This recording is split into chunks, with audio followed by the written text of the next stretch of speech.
Hello guys, good life update for today video. Ay kakain tayo ng whole snack tayo ng protas guys. O diba social? Social ang katulong dito guys. Makakain tayo ng malalaking grapes.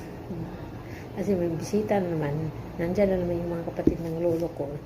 Pero nandoon sila doon sa terrace. Kasi diba malamig na dito guys. So at syempre, advance ako lagi.